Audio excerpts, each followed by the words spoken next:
안녕하세요. 오늘 우리가 함께 파헤쳐볼 주제는 바로 중독입니다. 어쩌면 인간의 가장 깊은 욕망과 약점을 들여다보는 일이 될 텐데요. 사실 중독을 제대로 이해한다는 건 우리 뇌 속에 숨겨진 쾌감 시스템의 비밀을 파헤치는 아주 흥미로운 여정이기도 합니다. 자, 그럼 같이 한번 떠나볼까요? 자, 한 남자가 아내를 살해한 혐의로 법정에 섰습니다. 판사가 물었죠.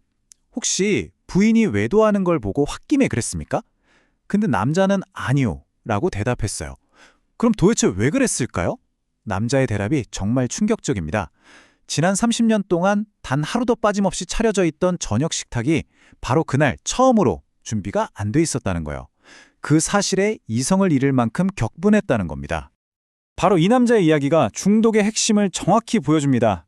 그는 아내라는 한 인격체보다 30년간 반복되어 온 저녁 식사라는 아주 안정적인 규칙에 중독이 돼 있었던 거죠. 그러니까 그 규칙이 딱 깨지는 순간 그냥 폭발해버린 거예요. 이게 바로 중독의 가장 무서운 본질, 의존, 그리고 통제력 상실입니다.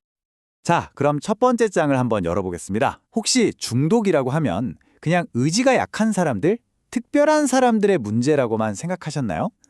사실은 좀 다릅니다. 중독은 모든 인간이 가진 아주 보편적인 욕구, 바로 쾌감을 쫓는 마음이 극단으로 치달았을 때 나타나는 현상이라고 볼 수 있거든요.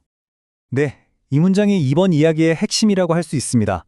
인간의 뇌가 가진 이 고도로 발달된 쾌감 시스템은 우리에게 엄청난 능력을 주는 선물이지만 바로 그 선물 때문에 우리는 다른 어떤 동물보다도 중독에 취약한 존재가 되어버렸습니다.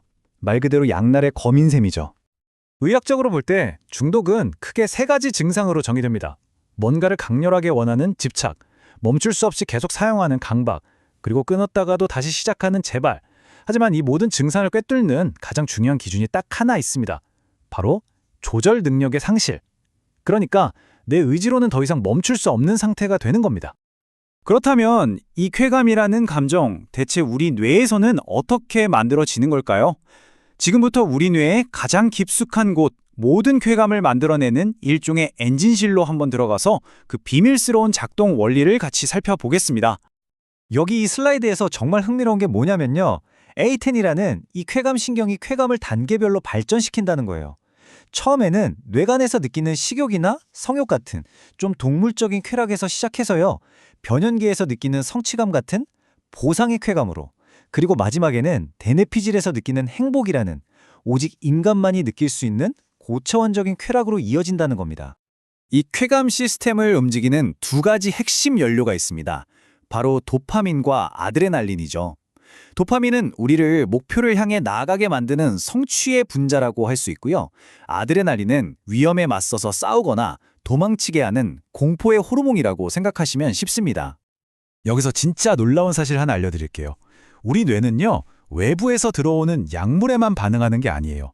뇌는 스스로 아주 강력한 마약성 물질을 만들어내는 말 그대로 자체 마약 공장을 가지고 있습니다. 그 대표적인 물질이 바로 엔도르핀입니다. 몸 안에서 나오는 모르핀이란 뜻인데 그 효과가 상상을 초월해요. 진통 효과가 우리가 병원에서 쓰는 의료용 모르핀보다 무려 200배나 강력하거든요. 우리가 진심으로 기뻐하고 막 소리내서 웃을 때 뇌는 이 강력한 천연 마약을 스스로 만들어내고 있는 겁니다. 자, 이제 우리 뇌 안에 얼마나 정교한 쾌감 시스템이 있는지 알게 됐죠? 그렇다면 외부에서 들어온 약물들은 어떻게 이 완벽해 보이는 시스템을 순식간에 장악해서 우리를 중독의 늪으로 빠뜨리는 걸까요? 중독을 일으키는 약물은 크게 세 종류로 나눌 수 있습니다. 뇌를 느리게 만드는 억제제, 반대로 막 깨어나게 하는 흥분제, 그리고 현실 감각을 뒤트는 환각제. 근데 놀라운 건 우리가 아주 흔하게 접하는 술이나 담배도 전부 여기에 포함된다는 사실입니다. 가장 흔한 중추신경 억제제인 알코올을 예로 한번 들어볼까요? 술은 뇌에서 마약이랑 비슷하게 작용할 뿐만 아니라 그 자체가 유기용제, 그러니까 뭔가를 녹이는 성질이 있어요. 그래서 반복적으로 과음을 하면 뇌세포를 말 그대로 녹여서 물리적인 손상을 입히게 됩니다. 그럼 중추신경 흥분제 중에 가장 무서운 속도를 가진 건 뭘까요? 바로 니코틴입니다. 담배 연기로 흡입된 니코틴이 우리 뇌에 도달하는 데 걸리는 시간 단 7초입니다. 주사로 맞는 모르핀이나 코카인보다도 훨씬 빠른 속도죠. 이게 바로 금연이 그토록 어려운 수많은 이유 중 하나입니다. 지금까지 중독의 어두운 면을 쭉 들여다봤습니다. 그렇다면 이 강력한 굴레에서 벗어날 방법은 정말 없는 걸까요? 마지막 장에서는 그 근본적인 해법을 한번 찾아보려고 합니다. 그리고 놀랍게도 그 해답은 아주 가까운 곳, 바로 우리 자신 안에 있습니다. 중독에서 벗어나기 힘든 이유 중 하나가 바로 이 플래시백 현상 때문인데요. 약을 끊어도 뇌는 그 강렬했던 쾌감의 기억을 고스란히 가지고 있다가 어느 순간 갑자기 그 기억을 생생하게 되살려서 우리를 다시 유혹하는 거죠. 한 젊은이가 깨달음을 얻으려고 위대한 스승을 찾아갔을 때 들었던 말이라고 합니다. 스승은 젊은이에게 진짜 해답, 진짜 보물창고는 저 바깥에 있는 게 아니라 이미 네 안에 존재한다고 일깨워준 거죠. 맞습니다.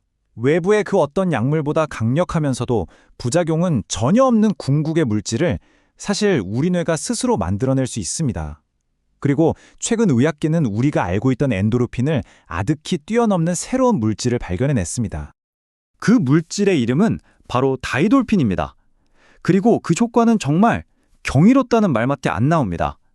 다이돌핀의 쾌감이나 진통 효과는 엔돌핀의 무려 4,000배에 달한다고 합니다. 그럼 이 엄청난 물질은 대체 어떻게 얻을 수 있을까요? 약이나 주사로는 절대 불가능합니다. 다이돌핀은 오직 깊은 감동의 순간에만 분비됩니다. 아름다운 음악에 전율이 흐를 때, 위대한 자연 앞에서 경외감을 느낄 때, 진정한 사랑과 깨달음의 순간에 우리 뇌는 세상 그 어떤 마약과도 비교할 수 없는 강력한 쾌감을 스스로 만들어내는 겁니다.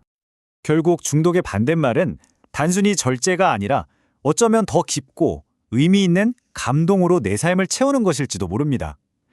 여러분에게 다이돌핀을 선물하는 순간은 언제인가요?